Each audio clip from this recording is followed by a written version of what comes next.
Good evening, ladies, gentlemen, and distinguished guests. Thank you for joining us for this ticket and the closing night of the 8th Annual Oakville Film Festival and OFFA 2021. My name is Tyler Collins. I'm the arts reporter for Oakville News and your moderator and host for this evening's event. You can read us online for free every day online at oakvillenews.org. If you're joining us tonight on this ticket, you have just had the pleasure of seeing two short films, Blackwater and Receiver, followed by our last feature of the festival this year, the Canadian premiere of American Desert. We are so glad you've decided to join us on this thunderstormy, rainy night, but we're so grateful that you have been with us both tonight and also at all events throughout the film festival in the last week. This is day 7, making it our longest film festival ever, and we have been so overjoyed to have our audiences with us for all of the features and events that have happened this week. But we have one more left. There's one more terrific event, and we are here with the cast and crew of both Receiver and American Desert. We have got a terrific panel for you to talk about these great movies that you have just seen. Joining me tonight, as always, is OFFA Executive Director Wendy Donnan. Hey, everyone. And in the production nook, we have Tori Nixon, who has been working so unbelievably hard to make all of these live Q&A sessions happen for you. But without further ado, we have got a number of guests here from the features. First, from American Desert, we have the co-writer and director of the film. Live tonight from Mexico City, we have Adrian Bartol. How are you? Also here is the star of the film who played Matt Benning, and he was also a contributor to the story from Los Angeles. Will Brandt is with us. How's it going, everyone? Also from Southern California, we have two of the actors who were also in the cast. Who played Mike, we have Robert LaSardo. Oh. And as Jason, we also have Tim Abell. Hey, guys. Last but certainly not least, from one of the short films, Receiver, we have the director and co-writer of the film coming to us live from exotic, faraway, distant Toronto, Ontario. We have Cavan Campbell joining us for the panel tonight. Hello, everybody.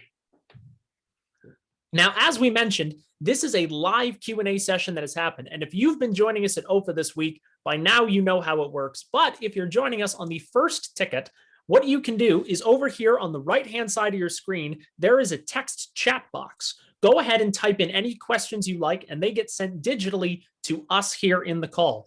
If you ask your questions, I'd be more than happy to ask them to the panel here on air, and we can have a live conversation with you. Before we get to some of those live audience questions, though, we'll give them a few minutes for them to come in. But first, let's talk broadly about American Desert. Now, Adrian, you were telling me just before we started the call tonight that this has been a labor of love, but you guys started filming this almost 3 years ago in the fall of 2018. And now this is the first time Canadian audiences anywhere are having a chance to see it. What has it been like working on this feature for the better part of 3 years and to now see the final product finally being shared with audiences? Well, it was definitely an incredibly long journey. Will and I came up with this idea probably 5 years ago, and we started kind of piecing it together. We started by going out to the desert and try to envelop ourselves in that kind of environment and let the landscape kind of inform the story.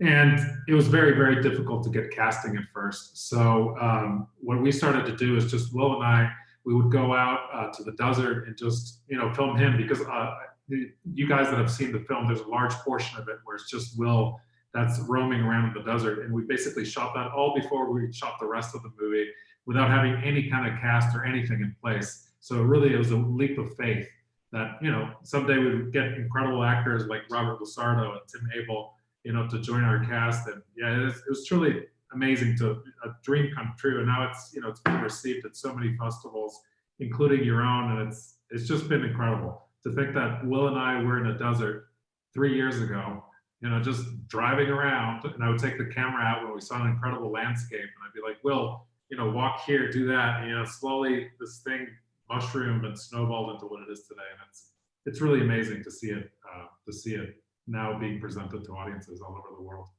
So, Adrian and Will, take us back to the very early days, not just to filming, but when the idea first came to fruition. Take us to 5 years ago when you thought, well, let's not just tell a crime story and a recovery story, but let's set it in the middle of the desert.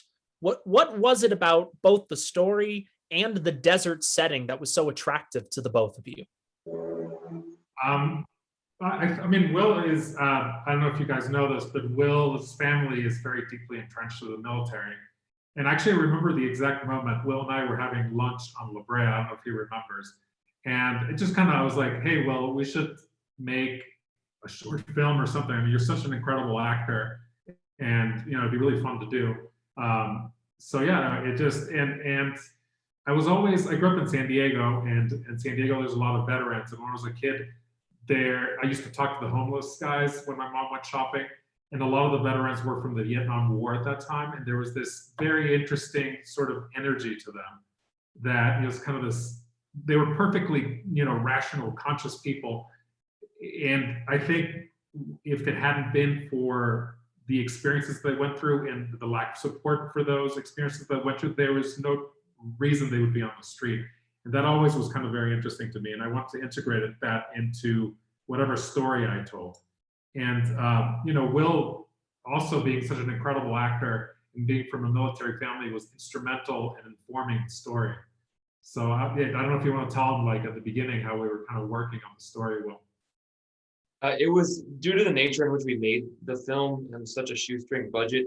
It was really exciting developing it with Adrian, and I felt an innate need to see it all the way to the finish line, probably more than I realized, just because of sort of the way that I grew up. And like Adrian was saying, quite a few of my family members were in the military, and setting it in the desert just left such that was really a vision of Adrian's, is to set it in the desert as this sort of blank canvas, but the desert has an ability to isolate someone in his, you know, a lot of people will go into the desert in sort of a vision quest, if you will. And that's where we started to develop the story in so many ways. I mean, the desert just seemed like the perfect place to put this person that's going through so much. And something that's always also very interested me throughout my life is this, like in our culture, in our mythology, in our world's storytelling traditions. There's always, in all traditions, you find the story of a person going into the desert and being reborn and coming back a different person.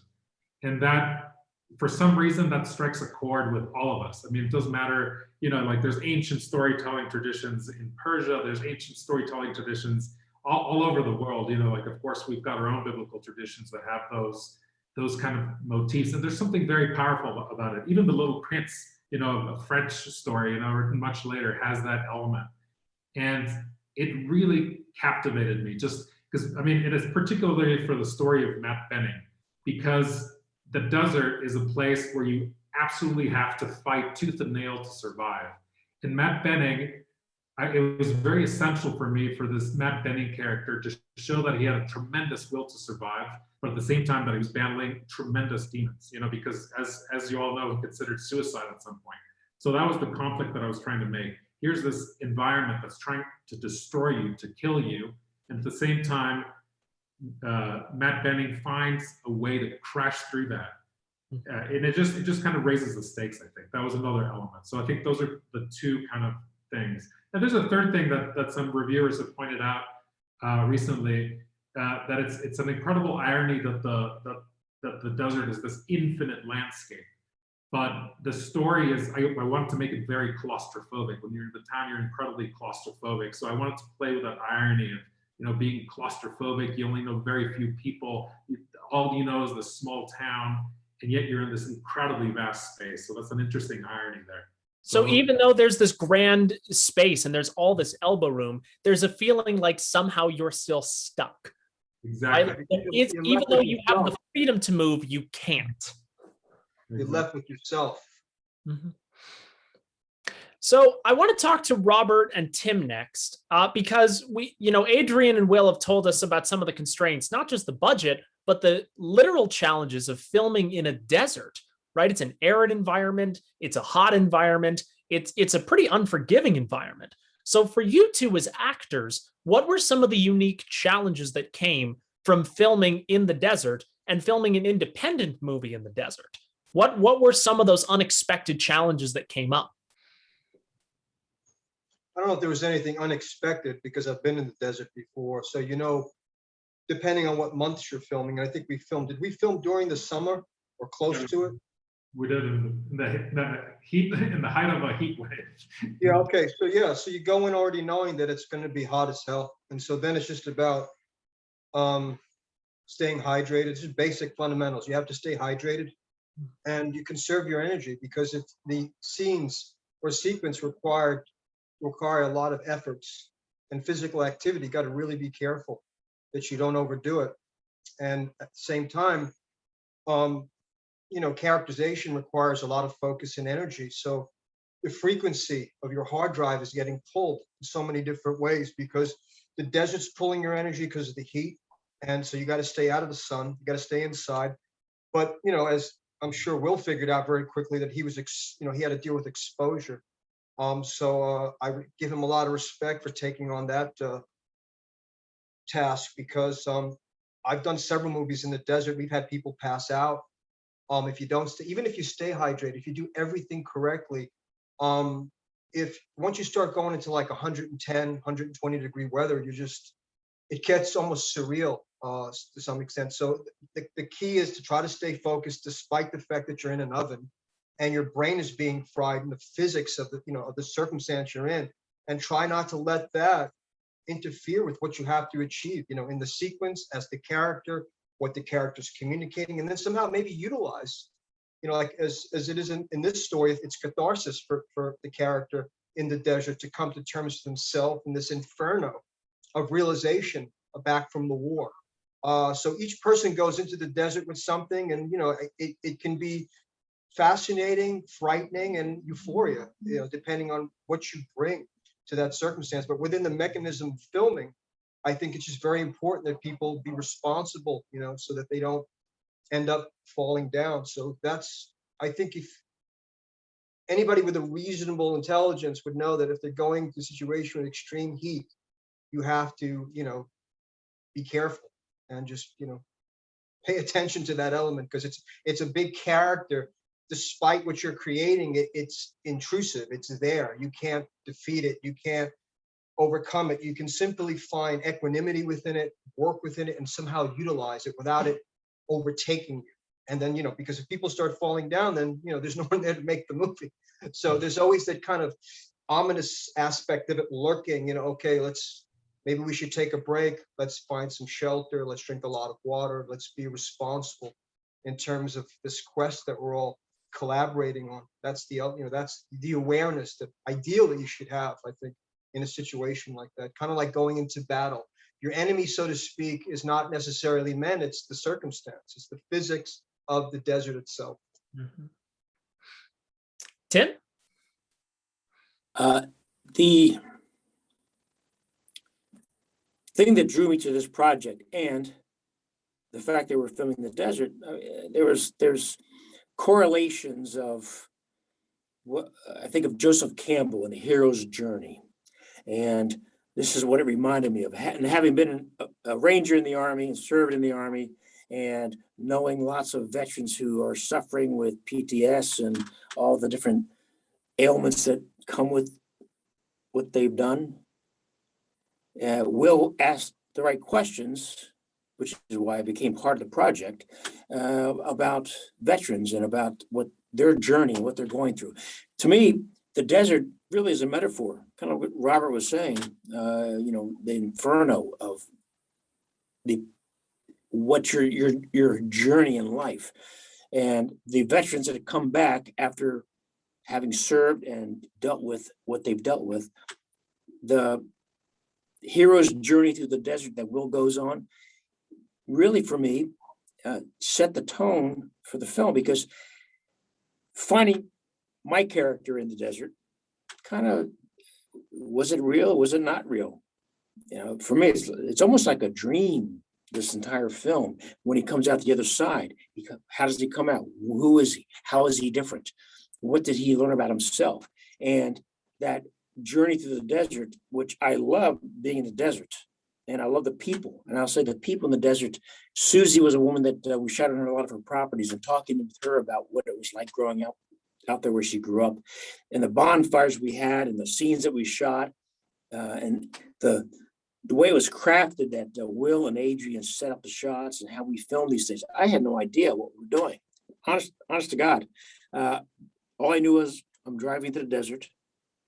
I'm going to film these scenes, which I got the sides for. And I had no idea what we were doing. So when we get there and as we film, the desert becomes a character in and to itself of the project that Will is now traveling through to find himself, that vision quest that Will mentioned. So the desert, it was hot, it was all those things, but for me, the real journey of that, the real experience of the desert was of Will's character and the characters that he met. It's almost like Alice dropping down that rabbit hole and all the characters that she meets in that rabbit hole, in that hole. And it was like Will's journey down that rabbit hole. It was his Alice in Wonderland journey, all the characters that he met. And from Ruby Modine to Michael Ironside to all those fun characters, Will Ironside as Uncle Bill. I mean, it's cosmic mind, I'm going to say, but a cosmic mind, there it is. And so it's Will's journey and how he's expelled out at the end of the film on the other side, and what he's learned. What did he learn? Yeah, so it's that hero's journey. So for me, I love independent filmmaking, and I loved Adrian's vision and Will's vision for what this film is and was, and what the audience just saw. Well, we'll come back to the vision and the setting and the environment in just a moment. Before we do, Juan, I just have a reminder for the audience. If you have any questions, you can type them in live to the text box that is here on the right. And if you have any submissions, I would love to ask them here in the panel. But first, while we're waiting for those, let's move now to Cavan Campbell, because it was no accident Receiver was paired with American Desert here. Receiver, I think, had a lot of the similar themes of there's a hero character who's stuck in their own environment. And the question is, what are they willing to do to get out of the place inflicted upon them because of their job? A lot of that post-traumatic stress, overworking, and the drive for a character to make bad choices because of what's happened to them. I think that's what drives a lot of the action in Receiver. So we've heard a lot about how American Desert came to be. Why don't you talk to us about where your inspiration to Receiver came from and why you chose to make a horror movie about someone on a phone line? At the time that my co-writer Luke Higginson and I were conceiving of Receiver, I was dating a social worker. She was working at a telephone helpline at the time, and I got to see both firsthand and through the experiences she relayed to me, the level of empathy and emotional labor that was expected of both her employers and her clients at the time. And the more Luke and I thought about that, the more it started to scare us, in a sense. Like the idea of there being a slate of fears associated around the commoditization of empathy started to scare us, because the whole thing about empathy is it is the bedrock of the modern social work industry. But the more somebody's empathy is commoditized, the more it can be weaponized against them and used for more nefarious purposes. And when we had that in mind, we realized that the film was just kind of screaming to be a psychological horror film, a journey through the mind and isolation and manipulation. And from there, it was a matter of sitting down and trying to think of an appropriate sort of narrative metaphor to unlock the potential of the story. And And then that's when we hit upon the idea of hypnosis, because a successful hypnotic subject requires a level of empathy, requires a level of credulity and investment that's pretty comparable of what is demanded from a social worker, which is that you have an individual who you are greater or lesser familiar with, who is spinning you a tale, who is spinning you a sense of reality that you need to buy into, that you need to be credulous of and invest in. And when we saw that overlap, then that sort of unlocked the entire concept of using the film as a vehicle to explore the hypnotic seduction community and the manosphere and just the seduction community in general, and then look at that through the lens of, well, how women are treated both in the workplace and privately within their social lives. When I think of scary things, exploring the hypnotic seduction community is probably up there in things that already make my spine tingle. And I think, we were talking just as a group beforehand about it, and even Tim was saying how much he enjoyed and was kind of unsettled by it. What is the general audience response being now that the short is out into the world? Because it's a very clear, striking, and effective message. How are people taking it when they watch it? Because it can't be a pleasant experience all of the time. Well, the general consensus that we've gotten, probably if it can be distilled to one term, it's discomfort. Because there is Is that what you were going for? Oh, absolutely. In fact, I think Luke and I, when we were writing the film, and then I should also point out that Luke was also the film's picture editor. So the dance that we had as writing partners repeated itself in the editing room in a certain sense. And there was a constant interplay throughout both those parts of the process in figuring out how more or less unsettled we wanted the audience to be. Like, how far do we want to push things versus, how far do we push this in a way that then muddles the themes and the narrative a bit? So I think in general, it's been the response we were hoping for, which is that a lot of people feel discomfited by it, which is good. You're supposed to. We were trying to do a little side exploration of, well, some issues of toxic masculinity that I think are really, really relevant in the modern world. And I think it's also worth pointing out that I think what makes people uncomfortable a little bit is the fact that they're put in the point of view of a character that's really very much unlike any other character we've seen in a psychological horror film. Suriani, being a young woman of color, is completely unlike the type of character that I think we would normally stereotypically find in a film like this. And I think that's perhaps a little uncomfortable to people because of the fact that it does push you to, think about what your empathy organ is doing when you're watching the film. That for a lot of viewers, this is a character whose mind you're forced to inhabit, who probably does not seem a lot like them or seem like the type of character they can automatically interlock with. One of the things that struck me about the casting wasn't just that you intentionally chose a woman of color. And I think opening casting opportunities to people who are not white men, the more the merrier. But what struck me too is you had the courage to make her the only on-screen character for the movie. And so it really heightens her presence, her characterization, and who she is as a person, because while we hear other characters, she's the only person we see, and the camera never leaves her. So as a director, I applaud this choice and just how wonderfully entertaining it made it. Forgive me, we have to move on. We're getting some questions in from the audience. First, we have from Chelsea Reichart. This is for you, Will. What was it like playing a character with PTSD? What kind of research and prep did you have to do? Hi, Chelsea. Yeah, it was the thing that freaked me out the most, actually playing a veteran.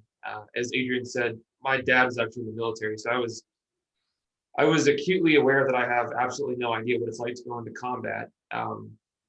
And Tim was also in the military, who we have here on the Q&A, and I actually had the opportunity to speak with him, and he hooked me up with some people, and was very gracious about doing that. And I was able to have some conversations with them, as well as some other veterans who were very very willing to open up and share, and that's not an easy thing to do at all. And I'm incredibly grateful to them and everyone. From my experience and my research, if you will, everyone goes through that process differently and processes their traumatic experiences differently.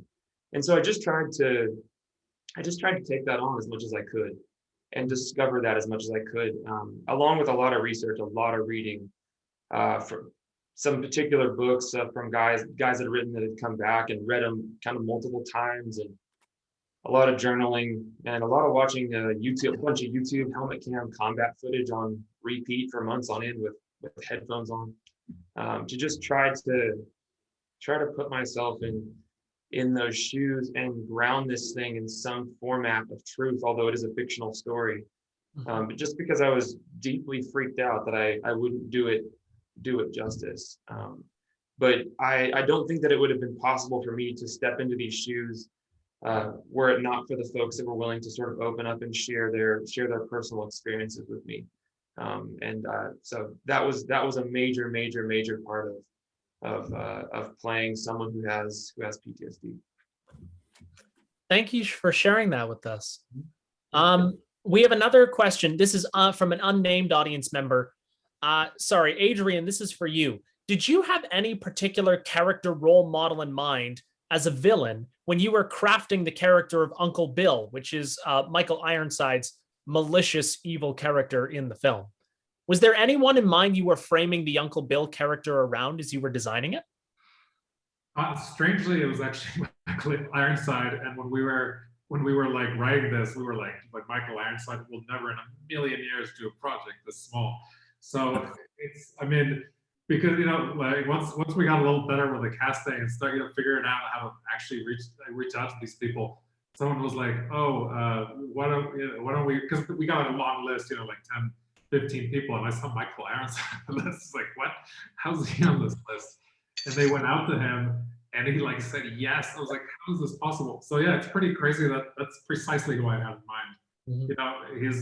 His whole demeanor, the kind of character he creates, because they're very theatrical sometimes, because I knew he could pull that off, because Uncle Bill is a very theatrical person.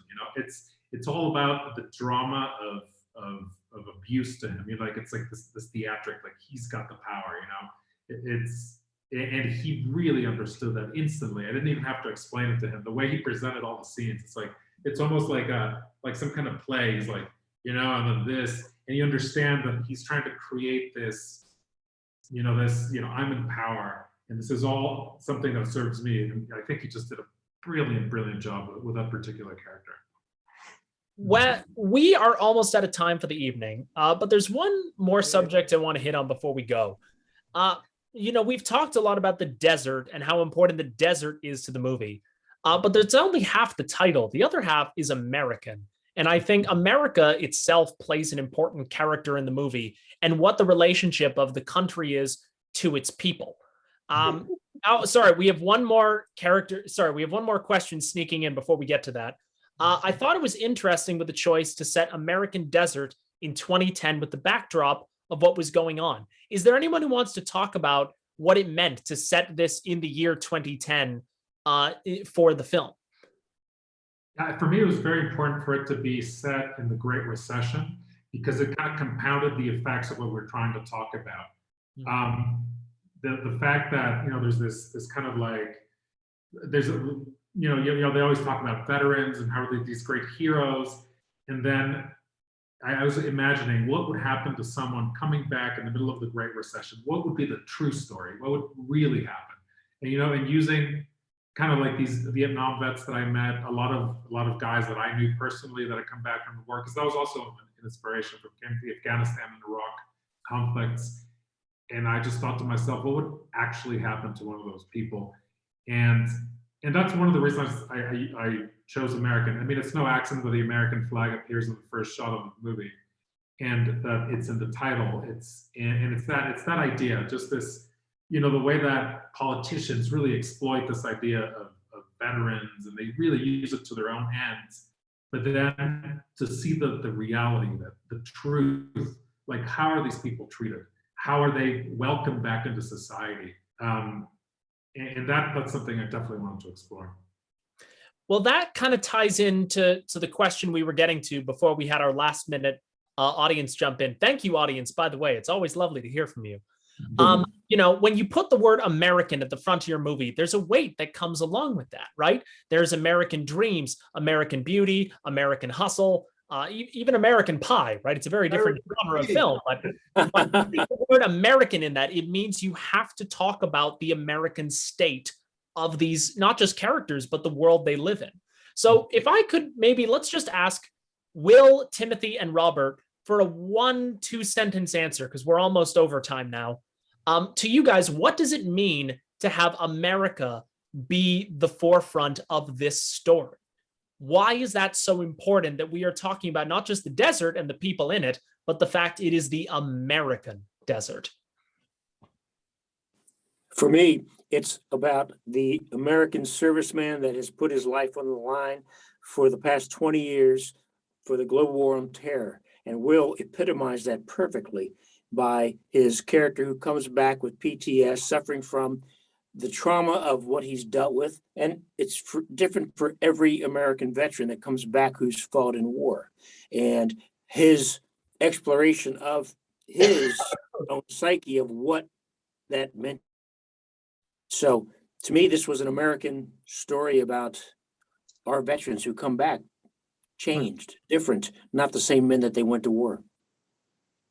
Robert? I think it's a social, political commentary, yay or nay. When you put that word in front, then you never know which way the filmmaker, the vision is going, to expose aspects of the American dream, to damn it, or to, you know, offer possibility of hope despite the illusion of what the country once was and is now.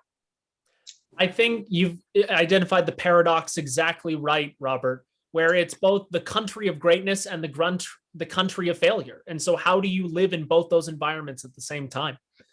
Will, final thoughts?